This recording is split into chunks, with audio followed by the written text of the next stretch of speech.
জনাব মনিরুজ্জামান প্রশ্ন করেছেন, হজরত আমি জানি আমার পিতার ইনকাম সোর্স অবৈধ, আমার যাবতীয় খরচ আমার পিতাই গ্রহণ করে থাকেন।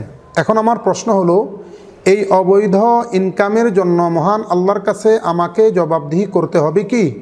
আমার ইবাদত বন্দেগী কবুল হবে কি না? আমার করণীয় কি? কোরআন সুন্নাহর আলোকে জানিয়ে বাধিত করবেন। অত্যন্ত গুরুত্বপূর্ণ প্রশ্ন করেছেন ভাই।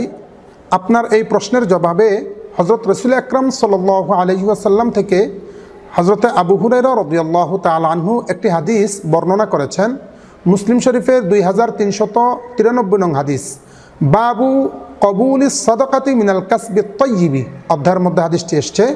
ক্বালা রাসূলুল্লাহ সাল্লাল্লাহু আলাইহি ওয়াসাল্লাম, আইয়ুহান নাস ইন্নাল্লাহা তাইয়্যিবুন লা ইয়াকবালু ইল্লা তাইয়্যিবান ওয়া ইন্নাল্লাহা আমারাল মুমিনিন বিমা আমারা বিহিল মুরসালিন ফাকালা ইয়া আইয়ুহার রুসুলু কুলু মিনাত তাইয়্যিবাতি ওয়া'মালু সালিহা ইন্নী বিমা তা'মালুনা আলীম وقال يا أيها الذين آمنوا كلوا من طيبات ما رزقناكم ثم ذكر الرجل يطيل السفر أشعثا أغبر يمد يديه إلى السماء يا ربي يا ربي ومطعمه حرام ومشربه حرام وملبسه حرام وغذي بالحرام فأنى يستجاب لذلك أو كما قال النبي صلى الله عليه وسلم। অর্থাৎ রাসূল আকরাম সাল্লাল্লাহু আলাইহি ওয়াসাল্লাম ইরশাদ করেছেন, লোকেরা তোমরা জেনে রেখো, আল্লাহ মহান পবিত্র, আল্লাহ কেবলমাত্র কবুল করেন পবিত্র জিনিসই, অপবিত্র জিনিস কখনো আল্লাহ তাআলা কবুল করেন না। হালাল খানা গ্রহণ করার ক্ষেত্রে আল্লাহ তাআলা রাসূলদেরকে যে আদেশ করেছেন হুবহু সেই আদেশ উম্মতদেরকেও করেছেন। যেমন সূরা মুমিনুনের 51 নং আয়াতে কারিমায় রাসূলদেরকে আদেশ করে আল্লাহ তাআলা বলছেন, ইয়া আইয়ুহার রুসুলু কুলু মিনাত তাইয়্যিবাত, হে নবীরা আপনারা পবিত্রতম খাবার গ্রহণ করুন। অনুরূপভাবে সূরা বাকারার 172 নং আয়াতে কারিমায় উম্মতদেরকে আদেশ করছেন, ইয়া আইয়ুহাল্লাযীনা আমানু কুলু মিন তাইয়্যিবাতি মা রাযাকনাকুম, হে ঈমানদারেরা তোমরা খাবার গ্রহণ করো যেই খাবার পবিত্রতম হিসাবে আল্লাহ তাআলা তোমাদেরকে দান করেছেন। তার মানে রাসূলদেরকে যেই আদেশ করেছেন হালাল খাবার গ্রহণ করার ব্যাপারে হুবহু সেই আদেশ উম্মতদেরকেও করেছেন। এই বক্তব্য দেওয়ার পর রাসূল আকরাম সাল্লাল্লাহু আলাইহি ওয়াসাল্লাম এক ব্যক্তির কথা উল্লেখ করে বলেন, এক ব্যক্তি সে দীর্ঘ সফর করে, অনেক কষ্ট করে, আল্লাহর কাছে দোয়া করতে গিয়ে আসমানের দিকে হাত তুলে আর বলতে থাকে, হে আল্লাহ, হে আল্লাহ আমার অমুক দোয়াটা কবুল করো, অমুক দোয়াটা কবুল করো। অথচ এই লোকটার খাবার হারাম, পানীয় হারাম, আবার যেই পোশাক পরিধান করে সেটাও হারাম, এক কথায় যা কিছু সে ভক্ষণ করে সব কিছুই হারাম।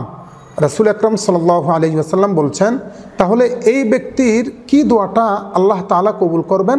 শুধু তাই নয়, মুসনাদে আহমদের মধ্যে একটি হাদিস নকল করা হয়েছে, 5732 নং হাদিস। হযরতে আব্দুল্লাহ ইবনে উমর রাদিয়াল্লাহু তাআলা আনহু বলেন, রাসূল আকরাম সাল্লাল্লাহু আলাইহি ওয়াসাল্লাম ইরশাদ করেছেন, মান ইশতারা থাওবান বিআশারাতি দারাহিম ওয়া ফীহি দিরহামুন হারামুন লাম ইয়াকবালুল্লাহু লাহু সালাতুন মা দামা আলাইহি।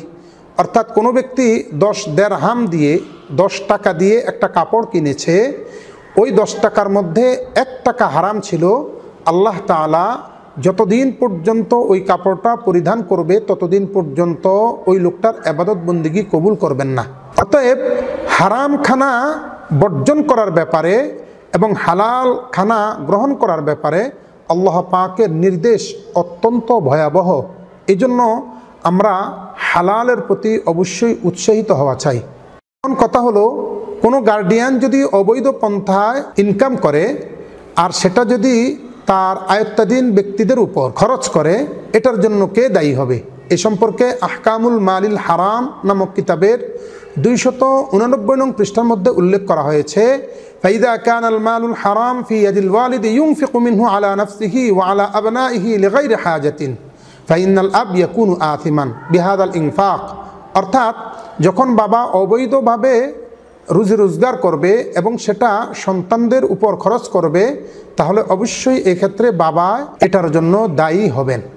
এই ক্ষেত্রে সন্তান যদি প্রাপ্তবয়স্ক হয় তাহলে অবশ্যই সন্তান ইস্তেগফারের সাথে বাবার রুজি রোজগারের টাকাগুলো বক্ষণ করবে ঠিক, কিন্তু সে নিজে বাবাকে হালাল উপার্জনের প্রতি উৎসাহিত করবে, বারবার দাওয়াত দিবে এবং পাশাপাশি নিজেও হালালভাবে কিছু বৈধ ইনকাম করার চেষ্টা চালিয়ে যাবে।